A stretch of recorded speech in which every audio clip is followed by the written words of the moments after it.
5 minutes. Aujourd'hui, les forces et les contraintes. Premièrement, les forces. Une force, c'est appliquée normalement par un humain. Ça peut être par une machine, mais dans votre cas, la majorité du temps, vous allez voir par l'humain. C'est appliqué par l'humain à un endroit particulier. Dans le cas de la machine à clown, c'est appliqué sur la manivelle ici. Et c'est représenté une force par une flèche double.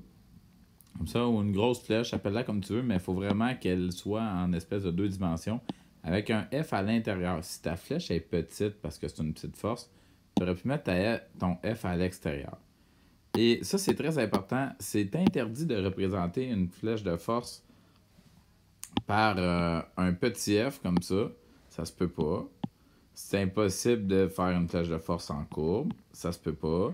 Une grosse flèche sans le F à l'intérieur, c'est pas une flèche de force. Et une flèche courbée, ça ne représente pas une force. Une force, c'est toujours ce symbole-là. Uniquement ce symbole-là. Tu peux pas le courber, tu peux pas le faire différemment. C'est tout le temps celui-là, mais après ça, tu vas changer son orientation et sa grosseur. Quand tu appliques une force sur un objet, cet objet-là subit une contrainte. Prenons un personnage fictif et exerçons une force par là-bas et une force par là-bas. Donc, je tire dessus. Ben, cet objet-là, dans ce cas-ci, va subir une force de tension. Quand tu tires sur un objet, il va subir une force de tension. Et je pourrais indiquer que cet objet-là subit une force de tension à l'aide d'une flèche qui a l'air de ça. Ça ressemble beaucoup à la flèche de force. Ça ressemble beaucoup à la flèche de force, mais c'est fait dans l'objet. Une contrainte, c'est automatiquement dans l'objet. Parce que ça représente l'effet de la force sur l'objet. Alors ça, c'est la première. La tension. Imaginons maintenant que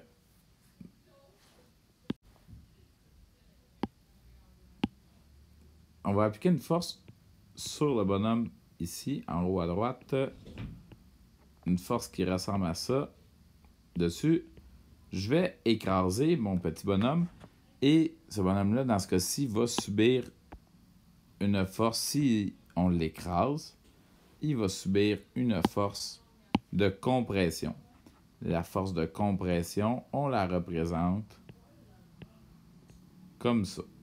C'est dans le même sens que les flèches, exactement dans le même sens que les flèches, mais c'est dans l'objet.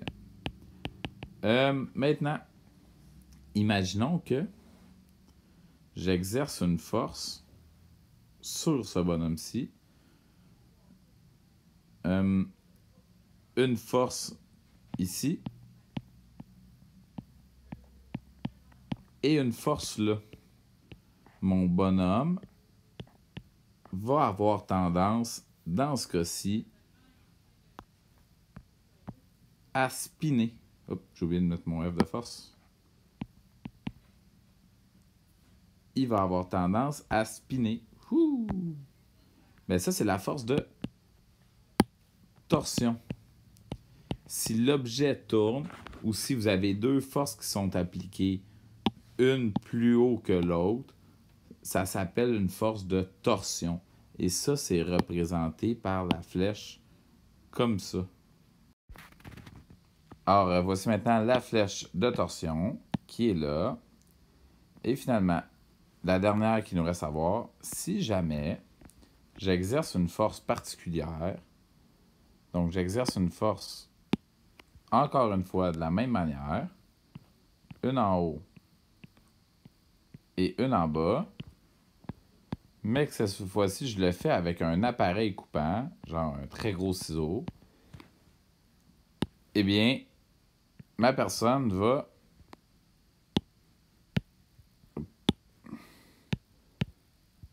tout à coup être coupée.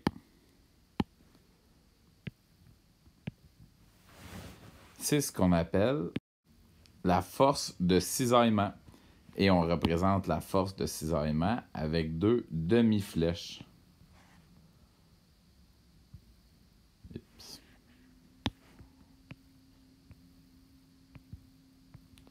2 demi-flèches et c'est la force de cisaillement.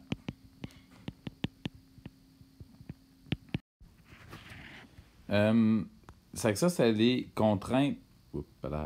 Les contraintes quand il y a 2 forces. Parfois, dans certains cas, vous allez voir des contraintes avec 3 forces. Donc, reprenons notre petit bonhomme et appliquons 3 forces dessus. Une en haut.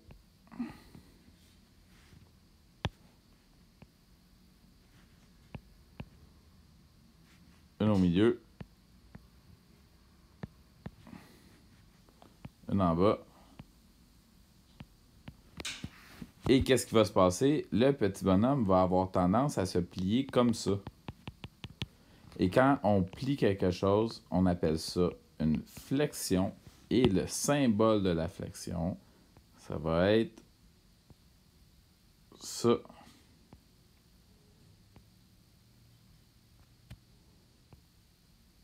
Oups. Comme ça. Alors, petit tableau résumé maintenant.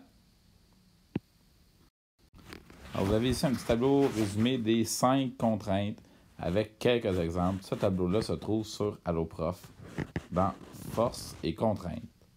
C'est tout. Bonne journée.